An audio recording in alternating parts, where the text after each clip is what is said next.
Oi, está começando o 6º episódio da 2ª temporada do 451 MHz, o podcast para quem lê até com os ouvidos. Eu sou o Paulo Werneck, editor da revista 451. 2 vezes por mês, a gente conversa aqui com autores, críticos e leitores sobre os livros mais legais que acabaram de ser publicados no Brasil. Este episódio do 451 MHz tem o apoio da editora Companhia das Letras. Nesse momento em que passamos pela pandemia de coronavírus, a Companhia das Letras lançou a campanha Leia em Casa, para apoiar as iniciativas de contenção da doença. Como parte da campanha, a editora adiou os eventos presenciais e lançamentos de livros programados para o mês de abril.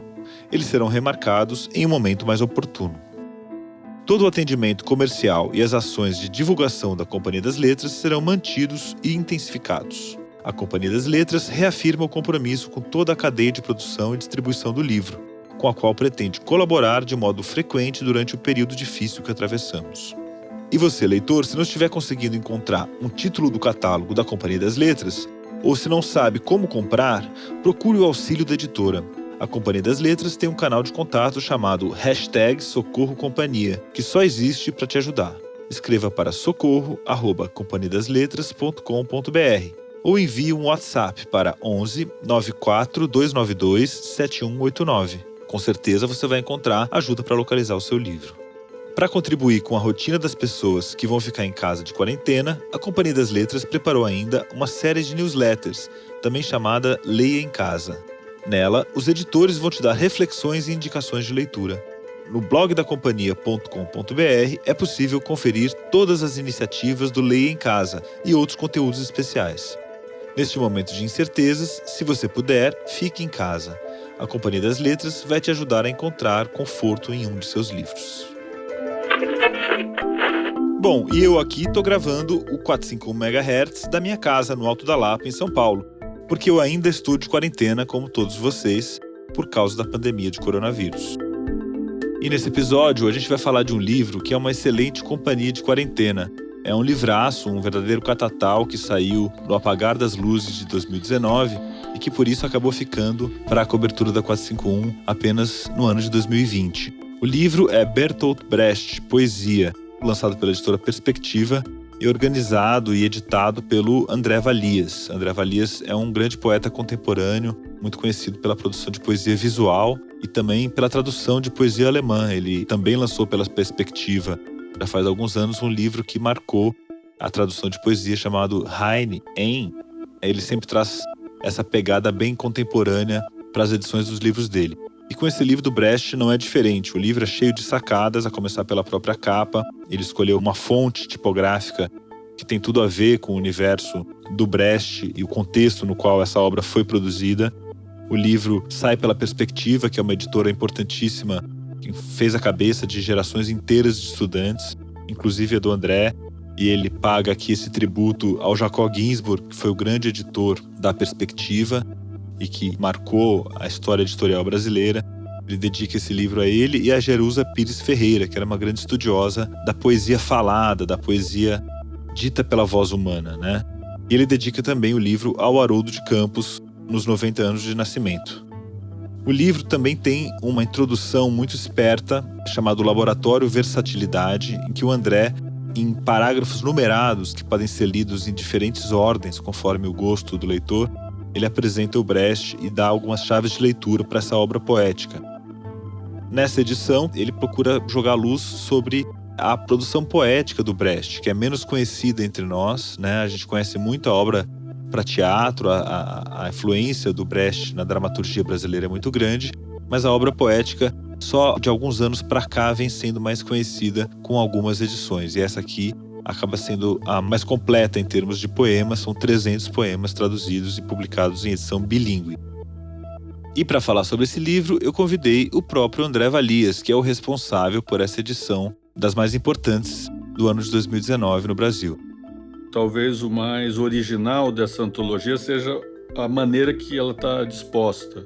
porque a edição da obra completa é bastante confusa, porque o Brecht não foi exatamente um homem de carreira literária. Por exemplo, o Drummond, você vai seguindo a poesia do Drummond, ele fecha cada fase com uma coletânea. E você vai vendo a evolução do poeta.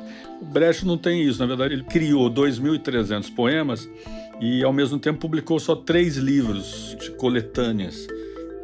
E para conversar comigo e com Valias, eu convidei o Kelvin Falcão Klein, que é um dos resenhistas mais contumazes da 451 e publicou, na edição de abril, que está agora já na sua casa, se você é assinante da revista, uma resenha sobre Bertolt Brecht Poesia. Uma coisa muito interessante desse volume que o André montou é o Mapamundi reconfigurado a partir do exílio do Brecht. Como se o Mapamundi estivesse ali para ilustrar essa trajetória muito específica desse sujeito que tinha esse pouco cuidado, digamos, com a sua obra e ainda assim fez uma obra tão vasta, tão maníaca, obsessiva. Pois é, e essa conversa é mais um daquela série Poesia numa Hora Dessas. Na verdade, é uma verdadeira viagem ao tempo. É uma viagem ao mês de janeiro de 2020, o momento em que eu, o André Valias e o Kelvin Falcão Klein nos reunimos num estúdio em Ipanema para gravar essa conversa que você vai ouvir. Era um outro tempo em que as pessoas ainda podiam se reunir para falar de poesia. E, na verdade, se está difícil segurar a onda durante essa quarentena, a poesia de Brecht também é uma bela lição sobre como ler, escrever e atuar num mundo de extremas dificuldades como foi aquele em que o Bertolt Brecht viveu. Vamos então ao primeiro bloco da conversa com o André Valias e o Kelvin Falcão Klein. E aí, André, que beleza, você conseguiu reunir, são quantos poemas aqui? Quase 600 páginas. São 300 poemas, né? É a primeira edição bilíngue, né, do Brecht. Já havia do Paulo César de Souza, né, que também era relativamente grande, são 270 poemas, aí eu resolvi ultrapassar um pouco e botar a versão em alemão. São 300 poemas num conjunto de quantos? O Brecht tem uma produção imensa, são 2.300 poemas no total. Então eu fiz uma seleção, o que eu acho que me tocava, mas também o que era representativo das fases, né? Talvez o mais original dessa antologia seja a maneira que ela está disposta.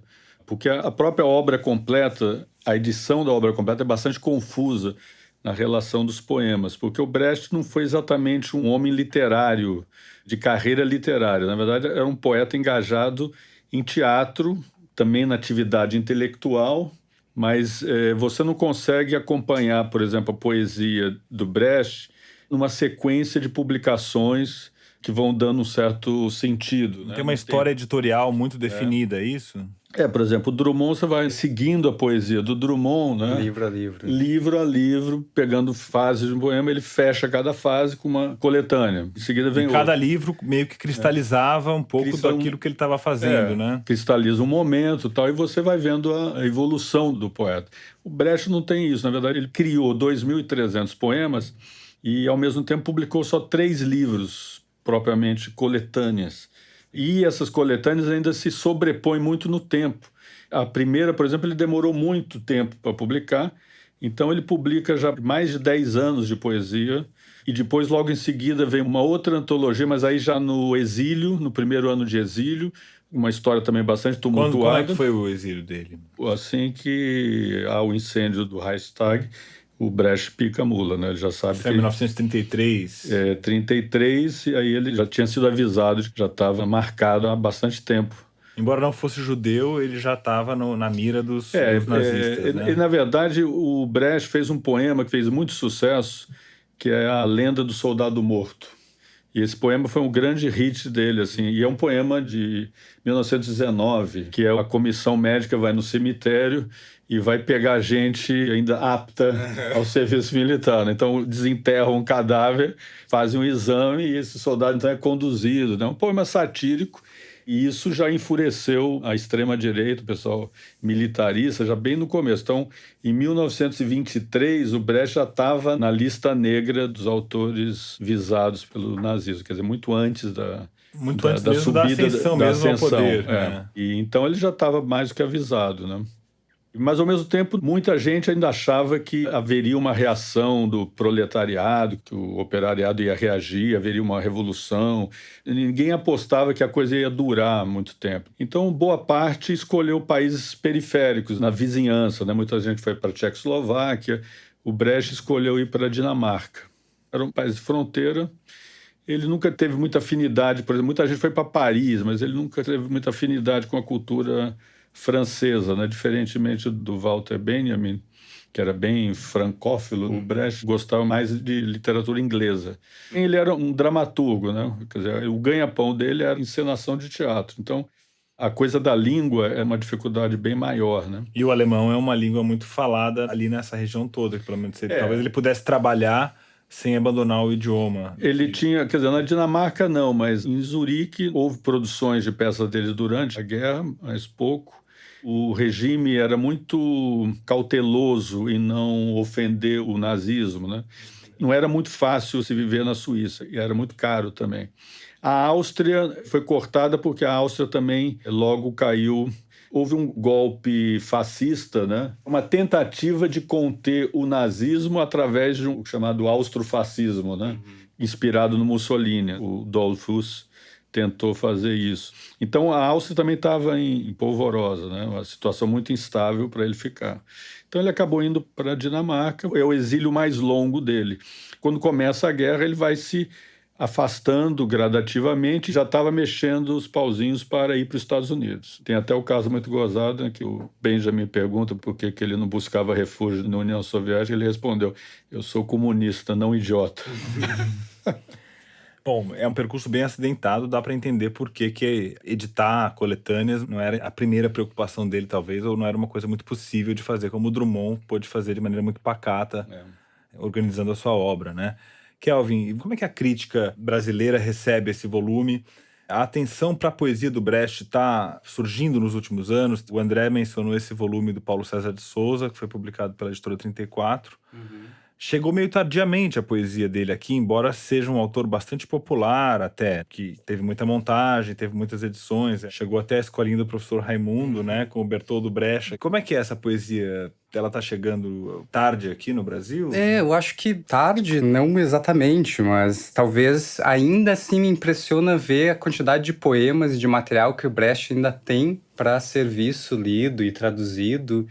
A edição anterior, da 34, já era bem interessante em termos de material, e a sua vem um pouco mais, com um livro que já é de grande porte e tem ainda todo um material de notas que o André fez, que não pôde ser incorporado nessa edição e que está disponível no site dele como uma espécie de suplemento das notas e da introdução.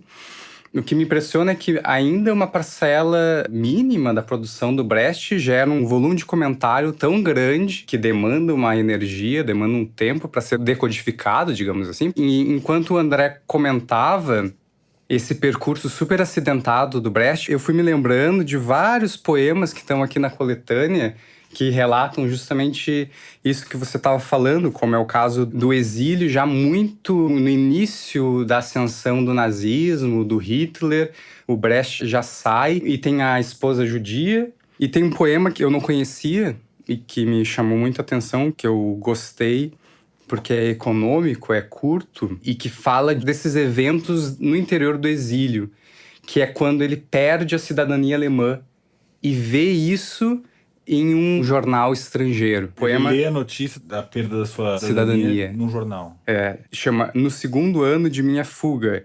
Li num jornal de língua estrangeira que eu perdera a minha cidadania. Não fiquei triste nem satisfeito ao ler o meu nome junto a muitos outros, bons e ruins. A sorte dos que fugiram não me pareceu pior do que a dos que ficaram. Achei muito interessante como o Brecht apreende esse momento de deslocamento subjetivo tão drástico, perder a cidadania, como se isso fosse só mais um obstáculo a ser transposto. Também outra coisa muito interessante desse volume que o André montou, e que aparece logo no começo, é o Mapamundi reconfigurado a partir do exílio do Brecht. Como se o Mapamundi estivesse ali para ilustrar, né, essa trajetória muito específica desse sujeito que tinha esse pouco cuidado, digamos, com a sua obra e ainda assim fez uma obra tão vasta, tão maníaca, obsessiva. E morreu muito cedo, né? Ele não completou 60 anos, morreu com 58 anos. Sim. E o interessante é que realmente é um percurso de exílio sempre num sentido único, né?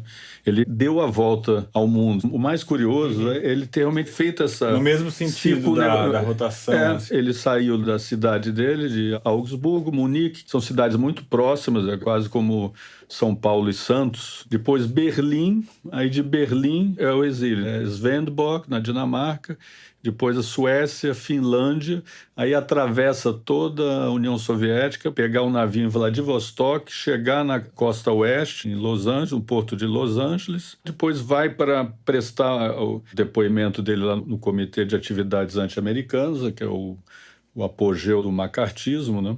E é talvez uma das peças mais interessantes do Brecht, é uma mise-en-scène toda estudada, ele realmente engana os inquisidores de uma maneira incrível, né? E no dia seguinte ele já pega o avião para Paris, e Paris vai para Zurique, e aí volta ao ponto, quase ao ponto de início, e depois a decisão de ir para Berlim. Ele sabia que a cidade estava completamente arrasada, mas ele ficou realmente sem oportunidades. O pessoal avisou que não ia renovar o visto na Suíça, na Áustria também teve muita reação. A Guerra Fria realmente era bem pesada. Ele era Berlim Oriental. Aí Berlim Oriental, então ele realmente foi convidado, e ele sempre teve muito problema com o Partido Comunista. A ala bem ortodoxa do partidão não aceitava a produção dele, achava que ele era formalista. Então ele nunca teve muito conforto. Mesmo assim, ele vai para lá e se engaja na coisa da Alemanha Oriental, da construção de um Estado socialista. E tem uma atividade que lembra um pouco o Goethe de Weimar, né? Ele se preocupa com educação, com projetos educativos, né? Ele tem uma presença no Estado, né? Uma participação no Estado, embora muito atacado com inimigos, defensores e inimigos, né? Ele está sempre numa corda meio bamba. Não devia ser muito fácil essa vida em Berlim Oriental naquela época, né? O Kelvin ressaltou essa questão das notas que você reuniu no seu site e falou desse mapa mundi, que é um mapa mesmo que está impresso no livro. Quer dizer, você fez muita pesquisa, né, André, para fazer esse livro aqui. No entanto, você mesmo confessa aqui no seu texto que a ideia veio meio recentemente em fazer as traduções de Brecht. Foi um amigo seu que numa mesa de bar, lá por 2015, foi isso? Te sugeriu? Na verdade, foi no lançamento do Heine, né? Quando lancei a antologia do Heine em 2011. Um livro que chama-se Heine em... Isso. É isso, né? Que era, na verdade, um poeta que estava realmente esquecido, né? Um poeta alemão muito importante, né? Teve muita influência na literatura mundial, de certo. Foi, na verdade, o primeiro grande escritor judeu-alemão de sucesso mundial. E, inexplicavelmente, ele estava meio apagado, né? Meio ignorado, né? O Décio tinha traduzido alguns poemas, e então eu resolvi fazer uma antologia, e também misturando textos, porque o Heine também é um grande prosador, né? Um humorista também, né? Uma figura muito extraordinária de escrita, né? E, de certa forma, o Brecht foi interessante porque surgiu no lançamento em Belo Horizonte o Carlos Ávila, que me falou: por que você não traduz agora o Bertolt Brecht? Na verdade, nunca tinha pensado a respeito. Não é um poeta que faz parte do paideuma concretista, né? Que você se filia muito a isso, né? E mesmo essa edição tem uma pegada, quer dizer, você entra no Brecht via concretismo, né? Não só pela editora Perspectiva, que é uma editora que tem uma história na poesia concreta, mas também o Augusto de Campos assina a orelha. Você até, ao explicar escolhas editoriais, você justifica, por exemplo, que a fonte escolhida foi aquela que era a utilizada pelos poetas concretos brasileiros. Foi uma descoberta para você, porque o Brecht, vamos dizer, é um autor conhecido aqui. Você é poeta, você já devia ter passado por ele muitas vezes na vida, né? Eu tinha assistido peças do Brecht e tal, mas nunca assim lido a poesia com muito interesse. Aí depois eu fui ver que o Haroldo de Campos tinha se interessado por Brecht, né? Em 66 ele fez uma breve antologia, são 13 poemas, fez uma edição bilíngue na revista Tempo Brasileiro. E foi interessante porque depois, vendo a nota explicativa dele, quando ele reuniu isso em livro, dá para entender bem que ele estava um pouco em polêmica justamente com os poetas do CPC. De uma linhagem mais marxista, né? Quer dizer, era a ideia de que a poesia tinha que adotar um cunho popular mais fácil mais acessível para poder surtir efeito. E aí o Haroldo usava o Brecht como exemplo de um poeta que não se rendeu a isso, embora fosse engajado. É interessante porque o Augusto nunca engoliu muito essa defesa do Haroldo. Inclusive, quando eu procurei o Augusto com o projeto, falei, eu sei que não é exatamente um poeta da sua linhagem, né?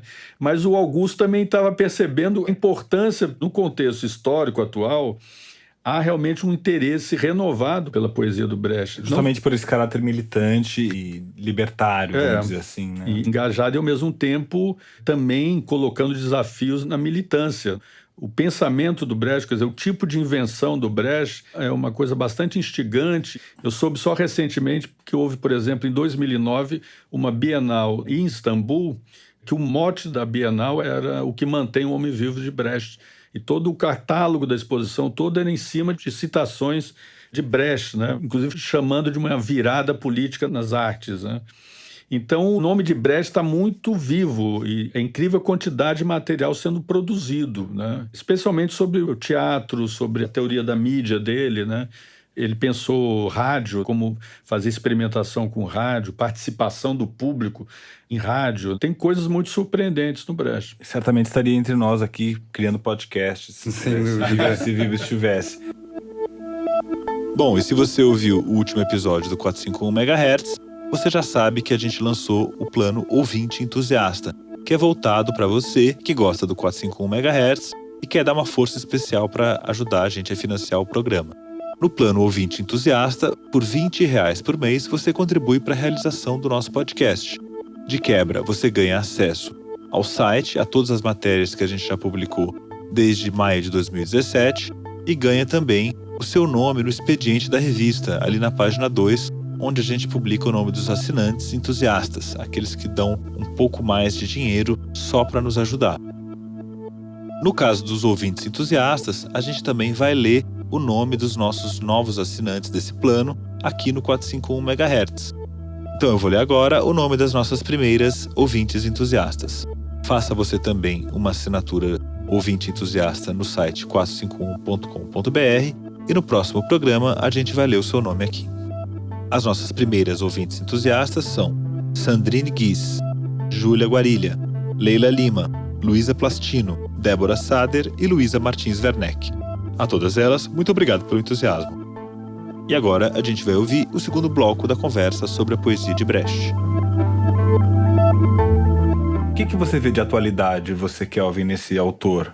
Eu acho que essa coletânea mostra um Brecht polifacético, que vai em diferentes direções e não única exclusivamente na direção da poesia.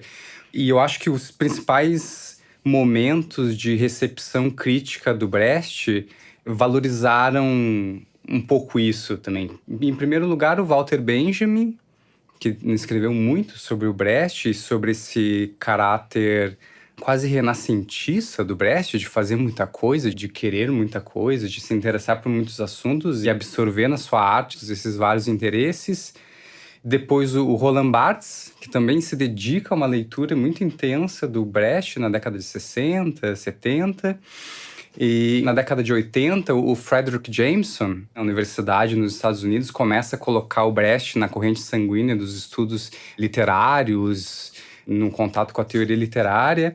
E mais recentemente, o historiador da arte, o Georges de Dilberman, que é bem conhecido, bem traduzido aqui no Brasil, circula bastante, tem um livro inteiramente dedicado ao Brecht e ao uso que o Brecht faz das imagens, dos recortes de jornais, de como ele incorpora isso nos diários, no ABC da guerra. O livro aqui, ele traz trechos de prosa também. Na abertura dos capítulos, faz uma seleta de textos de diário, de ensaios. E é interessante porque é uma visão não de vanguarda. O conceito de vanguarda para o Brecht não tem muito sentido para ele.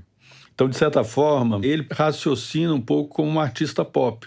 Quer dizer, interessa para ele ter público, provocar um público. Então, essa situação do artista que está à frente do seu tempo não interessa para ele. O que não é ousado no Brecht não é exatamente falta de capacidade de ousadia, mas é um projeto, né? É uma coisa até que eu discuti quando eu conversei com o Gilberto Gil sobre o livro, né? Ele também fez essa mesma coisa. Ele teve a proximidade com o Smetak, com a coisa, aquela experimentação. Mas aquela experimentação, para ele, não interessava. Porque o que interessava a ele era ter uma inserção... Era tocar no rádio. Exatamente. Ele tinha que ver maneiras de atingir um grande público e de passar uma mensagem clandestina, né? É uma frase famosa do Brecht. A verdade só pode ser difundida com astúcia. Então, é um pouco essa astúcia tropicalista também, né? Essa coisa de você tentar repercutir no público, né? Você não pode ser paternalista, mas ao mesmo tempo você não pode estar muito à frente do público. Kelvin, fala pra gente algumas dessas histórias que chamaram a sua atenção na leitura, Sim. por exemplo. Essa parte é o que mais me interessa, como o Brecht consegue costurar nos poemas aquilo que ele está vivendo, o seu exílio, esse aspecto para além do poema, para além da métrica, enfim, isso eu acho interessante. E com relação a esses aspectos autobiográficos e essas histórias, fiquei pensando nisso que o André estava comentando a respeito do Brecht não estar necessariamente na vanguarda que é, de certa forma, desagradar para, com isso, abrir novos campos, enfim, da literatura, da escrita, enfim. Ele era alguém que se sentia confortável sendo visto, sendo contratado, de certa forma. E tem trechos em 1933 que ele fala um pouco sobre isso. Tem uma parte que ele diz: fechei contratos favoráveis que me permitem viver uma vida que satisfaz os meus desejos. Tenho casas, um carro, tenho uma família, secretários ocupados. E isso apesar de meu trabalho ter um caráter que deva ser chamado de estranho ao mercado. Então, é estranho ao mercado, mas eu tenho a minha casa, tenho meus secretários. E eu acho que ele sempre traz isso à superfície. Nunca fica uma coisa recalcada, reprimida, ele se sente bem e mal ao mesmo tempo. Ele quer ser popular, mas ele não é populista, de certa maneira. Exatamente. Né? E ele quer provocar. Para provocar, ele precisa estar dentro. Né? Mas ele sabe que ele está desafiando. Por isso é que você chama ele de tropicalista, então, porque faz parte de compactuar com um certo Quer dizer, showbiz. Não é só a questão tropicalista, é a questão realmente do artista pop, né? Quer dizer, é todo artista que vai atuar na indústria cultural. Ele tem que saber se articular com as peças do tabuleiro, né? Então, o Brecht era um exímio negociador de contratos, né? Conseguia tirar dinheiro dos editores, fazer de gato-sapato. Inclusive, grande parte do acervo dele é de contratos. Ele tinha uma mentalidade herdada, acho que do pai, que foi um self-made man, um cara simples que chegou até a ser o diretor de uma fábrica de papel, né? Um pequeno burguês que atingiu um posto. Esse pai aparece nos primeiros poemas dizendo: e aí, você não vai fazer nada da sua vida? Você não vai ser útil? E depois essa figura some, mas nos primeiros poemas, aqui na coletânea, aparece esse pai dizendo: e aí? É muito interessante. Isso escandaliza muito. O Canetti, por exemplo, ficava escandalizado com essa postura do Brecht, de falar: não, eu gosto de dinheiro. Quer dizer, ele, ao mesmo tempo que ele era comunista, ele gosta de ser pago. Quem não gosta, né, André? Ele, por exemplo, gostava de carros, né? Então comprou um cabriolé numa firma austríaca, né? E o Canetti ficou escandalizado, né? Porque eles eram amigos, ele, o Elias Canetti? Não, eles eram inimigos. Eles estavam no mesmo contexto e toda hora se encontravam. Mas aí tem um trecho do livro do Canetti, né, das memórias dele, que ele fala que, por mais que ele odiasse a figura, desprezasse ter feito um poema para ganhar um carro, né, para o Canetti era uma coisa absurda, né? Era quase uma prostituição, né? Usar o seu talento para ganhar um carro, né? Uma coisa fútil, né? Mas, ao mesmo tempo, ele ficou tão impactado com a primeira coletânea do Brecht que ele pegou tudo que ele tinha escrito de poema e queimou. É o Canetti. O Canetti era dado esses gestos dramáticos, né? E até a história do exílio do Canetti mostra bem a diferença entre eles, porque o Canetti ficou em Londres, baseado, enquanto o Brecht ficou girando e girando. São figuras interessantíssimas e díspares, né? O Canetti. E ele ficava também horrorizado, porque o Brecht era uma figura assim tão carismática, que tinham jovens todos se vestindo que nem ele, com óculos igual. Era uma coisa de grupo, gente imitando o modo deles de se vestir, né? Então, muita gente tinha um asco da figura de Brecht, e outros uma paixão. 800, não tinha muito meio termo. Você vê, Kelvin, essa novidade de vanguarda, vamos dizer, na obra do Brecht, assim, você vê esse ímpeto? Vejo sim. E vejo algo que continua sendo atual na arte, acho que faz a boa arte aí de vanguarda num sentido mais específico, que é aquele que fica tentando reinventar o contemporâneo a partir de ferramentas disponíveis desde que o mundo é mundo, que eu acho que era algo que o Brecht fazia muito bem. Os poemas mostram isso muito e os escritos autobiográficos mostram isso também, que o André estava comentando, de como ele reutiliza essas formas antigas, reconfigura certos autores antigos. Então, eu acho que o que há de vanguardista, digamos, no Brecht, e que é muito útil para pensar a arte ainda hoje, tanto fazer arte quanto pensar sobre a arte, é essa dimensão do contemporâneo que se faz com o não contemporâneo, com aquilo que não está imediatamente dado, imediatamente acessível no presente. Que é isso, pegar a balada, a forma balada, pegar formas da Idade Média, de poetas do Renascimento, Da antiguidade, né? Da antiguidade, da tradição oriental. Vários heróis, entre aspas, do Brecht vêm dessa tradição oriental. Então, acho que no Brecht isso fica muito, muito evidente, de como ele pega uma série de autores, muitas vezes canônicos, engessados, como o Shakespeare, o Goethe, o Heine, e às vezes pega detalhes desses autores e insiste sobre esses detalhes de tal forma que às vezes é difícil de perceber a marca do modelo e aquilo se torna algo brechtiano, quando na verdade é só muito trabalho em cima daquilo. Um mosaico, um compêndio, uma reconfiguração de elementos do passado. Que loucura. Você, Kelvin, você estuda a literatura alemã mais do século XX, mais contemporâneo, né? Sim. Você vai estar para lançar um ensaio sobre Sebald, não é isso? Sim, se tudo der certo. Como é que você vê esse caminho da literatura alemã tão convulsionado, particularmente no século XX, no qual o Brecht está no centro, né? Sebald também escreveu sobre guerra, sobre... Sim, também escreveu sobre guerra, história, né? Sobre história, sobre relação literatura e política, literatura e história. E o Sebald, para pegar o exemplo do Sebald, né, embora tenham outros exemplos possíveis de escritores alemães do século XX que desenvolveram poéticas próximas do Brecht, como é o caso, por exemplo, do Peter Handke, que ganhou o Nobel, né, desse ano. Não sei se desse ano ou do ano passado. Acabou, né? ele ganhou este ano aquele prêmio que foi atribuído há 2 anos. Eu não sei tempo, se a Olga ganhou do ano passado. Sim. E ele, enfim, ele ganhou, né? E também faz um desdobramento do Brecht nas peças de teatro, enfim. Mas no caso do Sebald é interessante que ele era um leitor muito atento dos diários do Brecht. E desses diários do Brecht que ele fazia os recortes e as colagens. Então, por exemplo, essa imprensa estrangeira na qual ele vê que perdeu a cidadania alemã era, em grande medida, material de trabalho para o Brecht, de certa forma, de distante da Alemanha, controlar o que estava acontecendo na Alemanha e na Europa como um todo.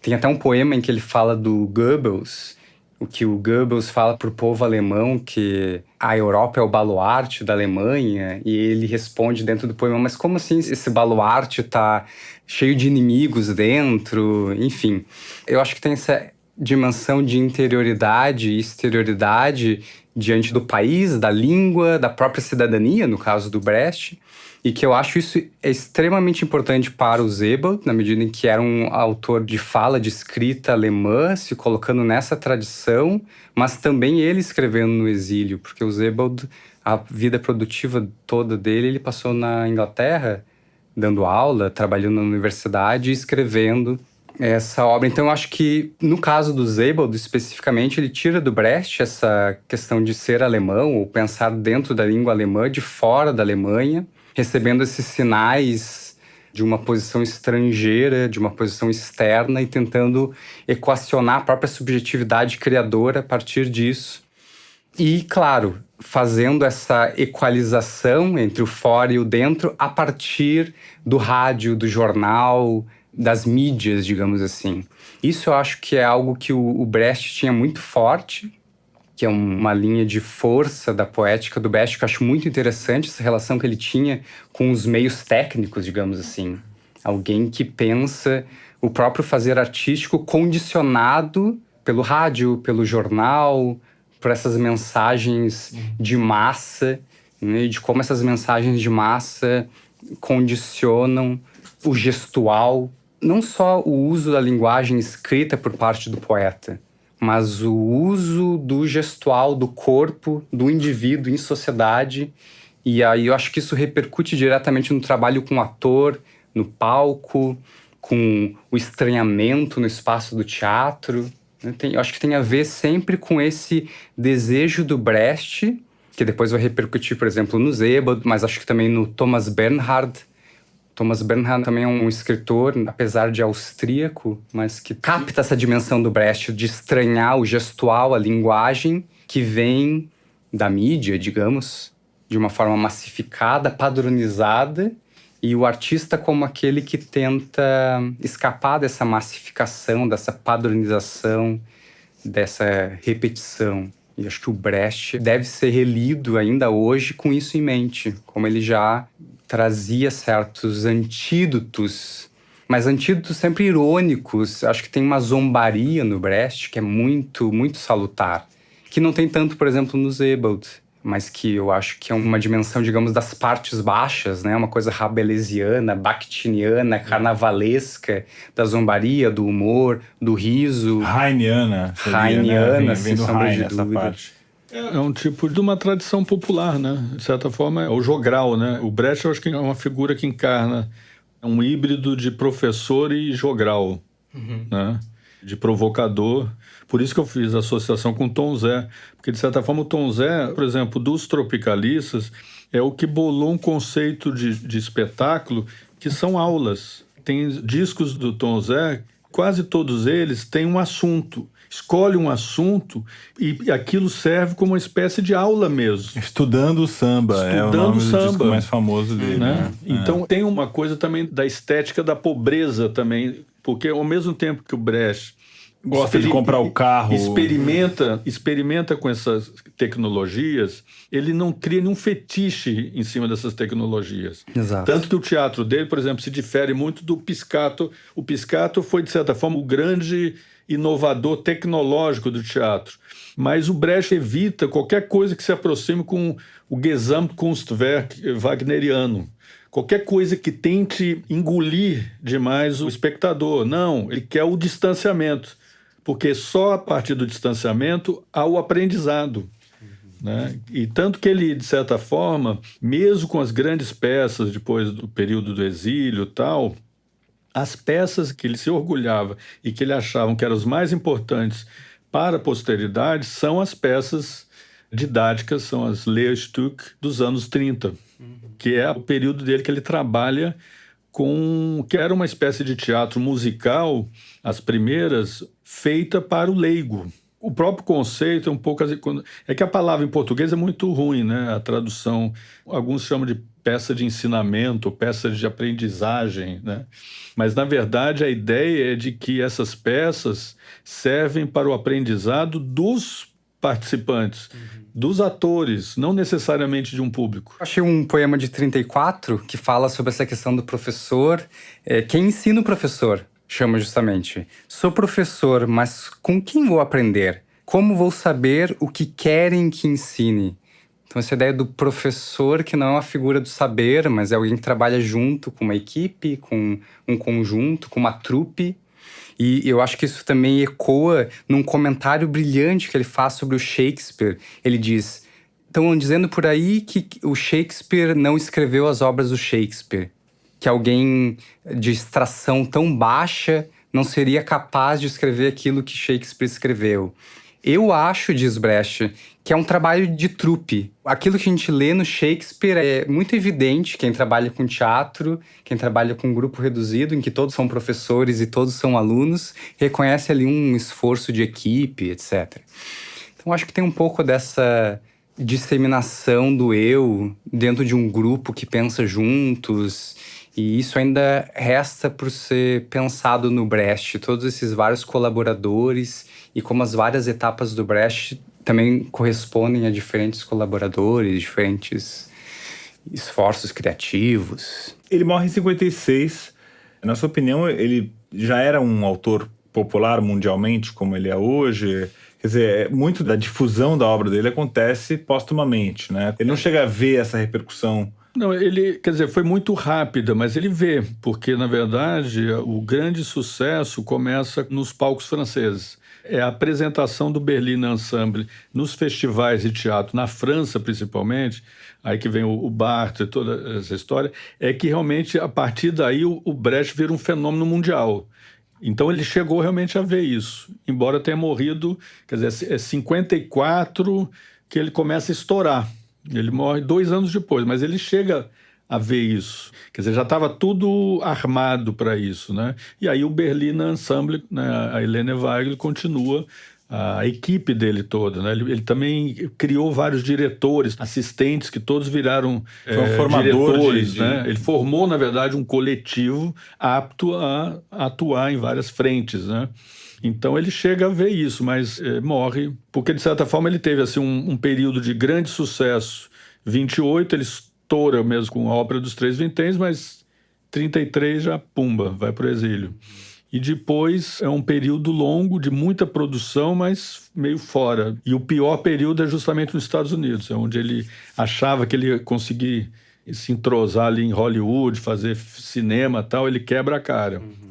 É um período assim, mais depressivo, até porque a grande colaboradora dele, a Margaret Steffin, tinha morrido na Rússia, né? Ela não conseguiu ir com ele. Então, de tuberculose, né? Ela estava já muito doente. E super jovem, né? Com 40 anos, ela muito consegue cedo, morrer ainda mais jovem que o Brecht. E ela era uma figura impressionante, né? Ela tinha um dom de línguas, era intérprete, correspondia, né? Ela tinha correspondência com Walter Benjamin, né?